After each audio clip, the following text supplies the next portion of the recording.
on a bike.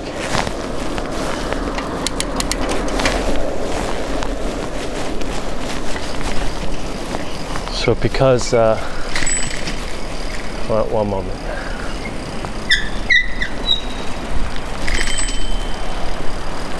All right, so this is a nighttime recording. I'm on my way home now,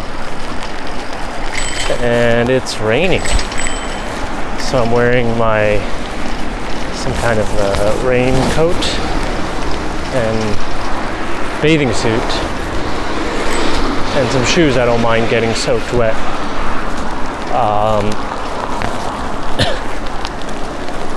Yeah, it's like 18 degrees, so it's a bit chilly in some ways, but warm enough that I don't need gloves or anything. So Jesus, it's coming down. This is my second recording of the day, but I didn't like the first one. It was about dessert. I still want to talk about dessert right now. I want to redo it, you know? I don't want this to be a habit where I'm redoing the recordings every time. I'm not happy with it. But for whatever reason, I felt like I wasn't focused. And I guess it's a hard topic to just talk about for 15 minutes straight while biking. So I don't know if I can do much better now. This rain is really coming down. Okay, Jesus, I'm already soaked. My top is good, but my bottom is soaked. Okay, let me pause here. I need to cover my bag. Holy moly. I got a thing. I got extra gear first of all, I got pants. I'm gonna wear these pants because my legs are freezing. Okay. It's not raining that hard when you're not biking, maybe. I think it is. Okay. Pants, maybe they're backwards, I don't know. I don't care. And then they're like kind of like rain pants that you wear over your pants. I gotta protect my backpack because I have my laptop in here. It's an old laptop, but I don't want to lose the stuff that's in there. I don't know if I properly backed it up too. I backed up some of it, but maybe not all. Okay, so this looks to be top and bottom. Okay.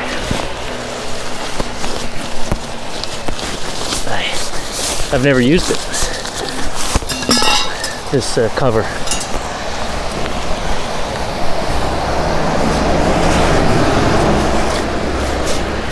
This should be enough, but let me just tie it up properly, just in case. Watch it stop raining right now. The weather said shower.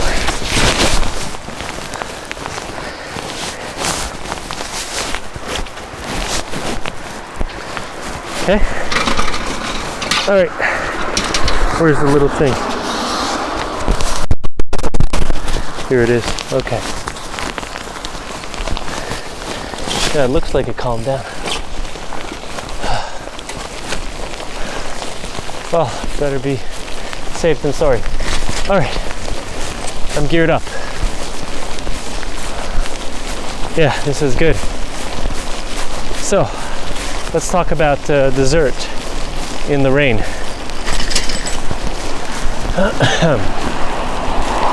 So basically, I know today when I was talking about it, I finished by saying that I really like baklava. I think I always loved it. I always loved baklava. But Mio made me reappreciate them because I wanted to show her something from my home country, or I don't remember how it happened. I mean, my home country is Canada, but yeah, my dad is Egyptian, so that's where the baklavas come in. I guess they're like Turkish foods, but you know, everybody in the Arab world eats them. Maybe even like Mediterranean people, I don't know. So I really like baklavas. There's a whole different variety. There's a variety of them, and I like all of them. My parents brought some to us in Japan when they came to visit, and we gave some to the family members as like a souvenir, omiyage, and then I could have eaten it all. You know, it was a pain to share, but I was happy to have them experience it. I should ask them again how they find it. What do they think about it? So baklava, that's a great dessert, and it's I don't know if there's sugar in it. I know it's honey, but there's probably sugar in it. And then, so I like all sorts of desserts. Since I don't like drink much alcohol, and I have drank my fair share of alcohol in the past, but since I don't drink much alcohol, I feel like I had to get another vice, and that's a bad one, you know. I wish it could have been like working out really hard or reading lots of books, but no, it's the vice is eating sweets. And I'd like to cut down, not because like I'm gaining weight or anything like that, but because I feel like, even though I feel good, I think that this can't be good. I should cut back a lot. Basically almost every day, if not every day, I eat something sweet. There's a lot of people here, and I don't know if I want to talk next to all these people while I'm stopped at a light. But anyways, so I'd like to cut back. Maybe baklava is okay if it's just honey based, I don't know. I think it's like processed food with sugar, a lot of sugar in it. That's bad. And I might be mispronouncing baklava, it's how I've always said it. But you know, it's not an English word, so I'm not sure how it's meant to be said. Or maybe it is. That's the English word for whatever the non-English word is. All right, so let's keep going. Pudding. I don't like pudding that much, but to me, when I think of pudding, I think of like a chocolate pudding, you know, like the Jell-O brand chocolate pudding, the little Lunchable snacks. But I know that Mio, when she thinks of pudding, Mio might be the only one who ever listens to this, so I can just talk to you directly. But let's pretend. So I know that Mio, she likes pudding. It's one of her favorites. And for her, pudding is like it's kind of beige color, like a custard almost type thing, a little harder. And sometimes the top is a little harder, like baked or whatever, burnt. Maybe that's what British pudding is too, I'm not sure. I think I've seen like pudding skins, you know? Where did I see that in? Some kind of TV show where they were only, their scheme was to sell pudding skins or something. Well, if you know what I'm talking about, you can comment if anybody's listening. So, she likes puddings. I mean, I'm gonna eat them because there's sugar, and the body's like, yeah. But if I can choose between a pudding and a donut, well, there's no contest. No contest. I guess what I'm looking for is some kind of like carb-like thing. So a sweet bread or a pastry with, you know, that flaky pastry stuff, a cookie. You know, I don't want a jelly bean. Well, I'll eat a jelly bean because that's kind of fun. But I don't want a jelly bean or gummy bear or Jolly Rancher.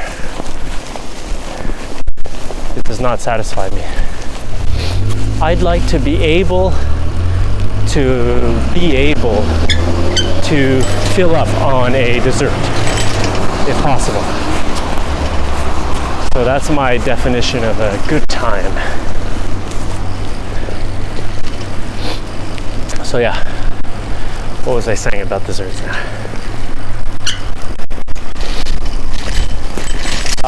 So I mentioned donuts and baklava and pudding and cakes. Of course, I like cakes and pastries, eclair au chocolat, and what have you. What was it called? That like a boule de rhum, or it's not boule de rhum, but it's like that chocolate.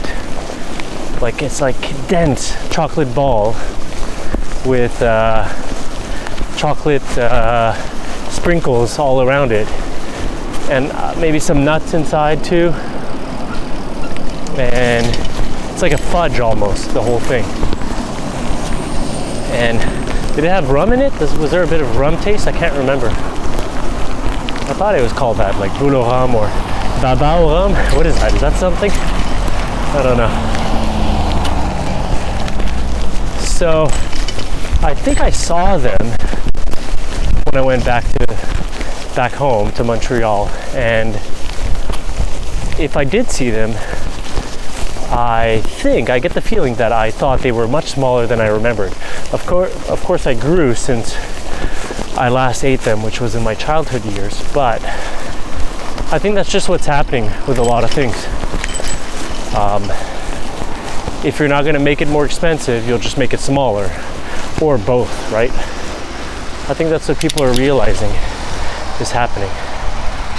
And then we wonder, my brake's squealing, and then we might wonder, is this a sign of overconsumption and resources are running low, or is this a sign of greed?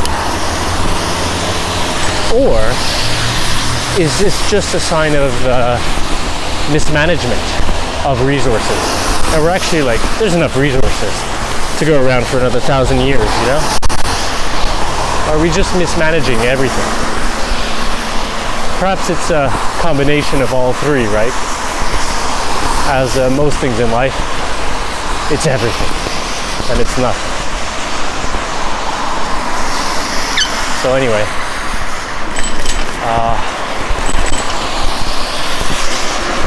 just to get back to desserts and not to trail off too much on consumerism and the global supply of food and all that stuff. So dessert. I like, so when I was young, we had Vachon, Gâteau Vachon, I guess. I think that's what it was. Definitely it was that, but I'm wondering if the ones I'm imagining fall under that company. So I was thinking of Passion Flaky.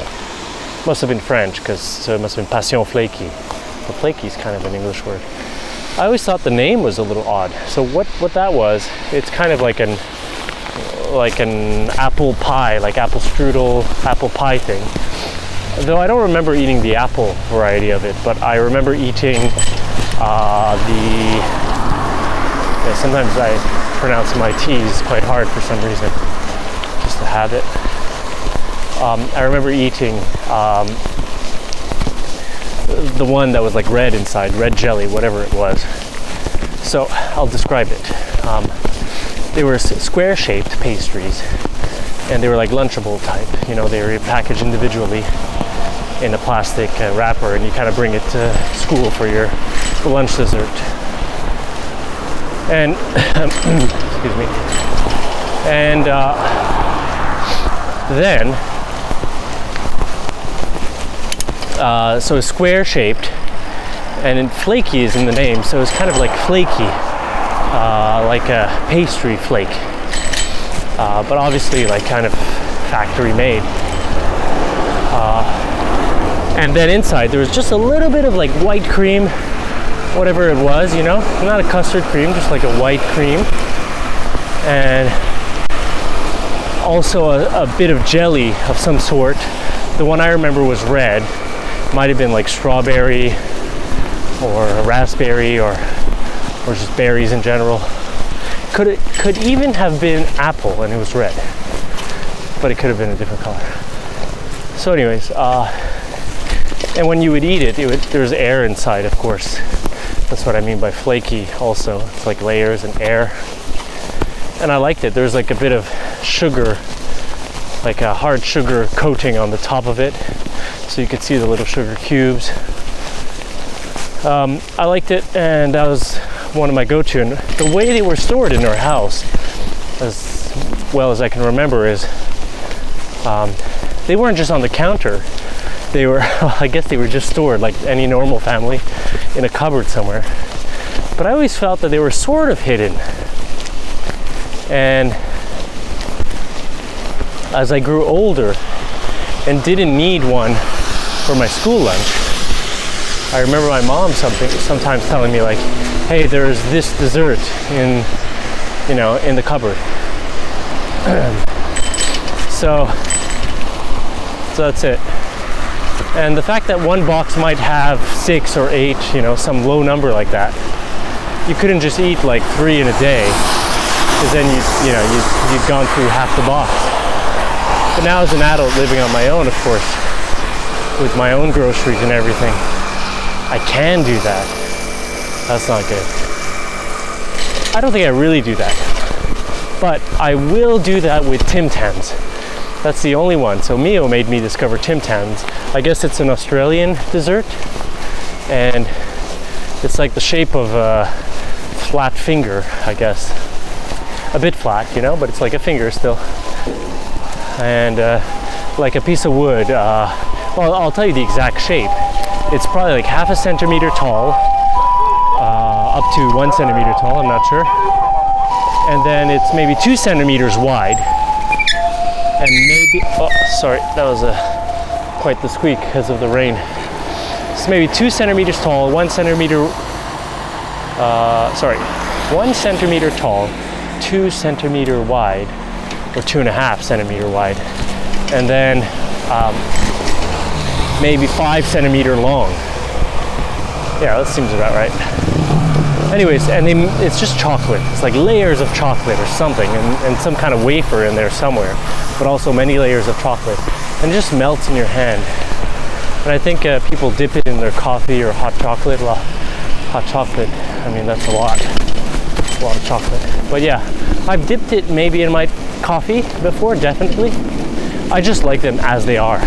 And I can eat a box of, I think there's like 9 or 10 in a box. I could eat it all, but I don't. But I'll eat like half, maybe a little over half in one sitting. And I don't eat them, we don't get them often. Oh yeah, it's the Comedy, the supermarket that they're renovating or something. I don't know if they took everything out, and then in the supermarket, and even the floors, and now they're like installing stuff again. I wonder if everything in there is new, like the freezers and the shelves, or are they putting back the old ones? I hope everything's new. But then that ties in with the consumerism stuff, where are we just mismanaging resources? Should we just let things get old and enjoy them as they are?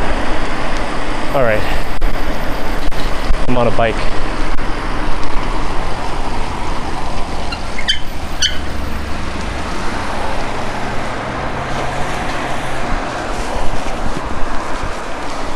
I haven't stopped it yet, but I'll stop it right here. Okay. Yeah, like I said, I'm on a bike.